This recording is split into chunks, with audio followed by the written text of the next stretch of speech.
Ya. Nah, tolong bujuk saya supaya sholat. Puasa saya lakukan, semua saya lakukan kecuali sholat. Ketika Allah perintahkan ibadah-ibadah yang lain, itu cukup perintah ayat saja turun. Allah perintah haji, ayat saja turun. Allah perintah puasa, ayat saja turun. Allah perintah bayar zakat, ayat saja turun. Tapi ketika Allah perintah sholat, tidak boleh ayat turun. Nabi dijemput oleh 2 malaikat, kemudian diajak naik, ketemu dengan Allah untuk menerima perintah ini. Kenapa? Karena perintah ini sangat penting. Mas, saya boleh dagang, bayar zakat sambil nyanyi. Saya boleh haji sambil nyanyi. Tawaf, labbaik Allahumma labbaik, labbaik la syarika laka labbaik. Boleh. Ya, saya bayar zakat boleh sambil nyanyi. Begadang jangan begadang. Kenapa? Sholat tak boleh. Allahu Akbar. Darah muda, darahnya pada batal sholat saya. Kenapa?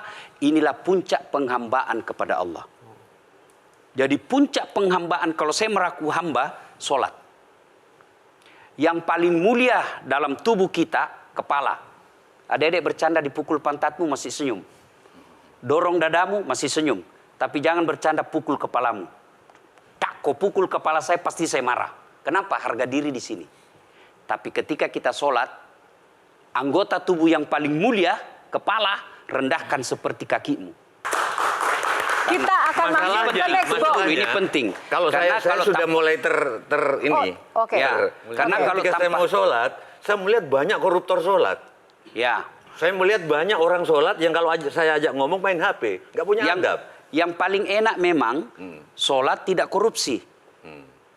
Yang paling nyaman memang, paling ideal sholat jujur. Tapi wala talbisul haqqa bil batil, kata Allah. Allah tidak mencampurkan antara hak dan batil. Sholatmu beda, puasamu beda, maksiatmu beda. Itulah sehingga Allah hadirkan 2 malaikat. Rakit dan atid. Mencatat yang baik di baik, yang salah salah. Tapi ini setan kan tidak membiarkan itu. Maka setan masuk. Nah, dia sholat tapi dia korup. Tapi Allah Maha Adil. Maka ditimbanglah nanti. Mana yang lebih banyak, kebaikanmu atau keburukanmu. Kalau dia baik amalnya, tapi tidak ada sholatnya, sia-sia. Kenapa? Passwordnya kebaikan itu, kuncinya itu adalah sholat.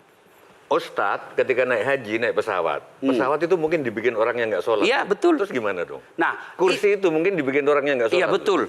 Terus? Nah, bagi orang yang tidak sholat itu, Allah nanti perlihatkan amalnya. Yang ciptakan listrik ini luar biasa amalnya. Iya. Saya bisa dakwah karena ada mic. Iya. Dan mic itu dari orang non-muslim yang ciptakan. Maka Allah nanti pamerkan. Ini kau punya amal. Ini 10 guda, 10 miliar kau punya amal. Mana passwordnya? Mana kuncinya? Kuncinya itulah sholat. As-sholatu imanuddin, as-sholatu miftahul jannah. Sholat itu kunci kebaikan, sholat itu tiangnya agama. Sebuah bangunan, dia bisa berdiri tanpa dinding. Sebuah bangunan, dia bisa kokoh tanpa atap. Tapi ketika bangunan tidak punya tiang, pasti tidak kokoh. Tiang itulah dalam agama sholat.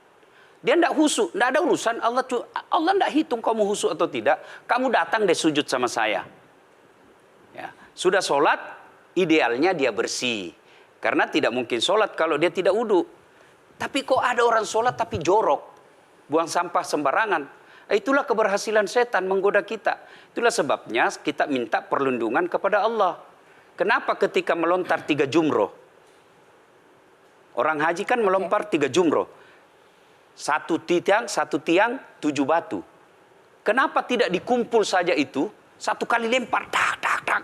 Kenapa? Kenapa mesti 3 hari dan kenapa mesti 3 titik? Itu pesan moralnya, melawan setan itu perlu napas panjang. Dengar azan, jangan pikir setan, dia tebar itu. Tidak usah kau sholat, nanti kau tua. Anggaplah pergi sholat, setan menyerah, tidak. Buru-buru kamu, buru-buru. Akhirnya apa? Wudhu tidak sempurna. Anggaplah Anda wudhu dengan sempurna. Setan menyerah, tidak. Masuk masjid. Tidak usah sholat sunnah. Tidak usah sholat sunnah. Prinsipnya setan, kalau dia tidak bisa dikalah, jangan untung.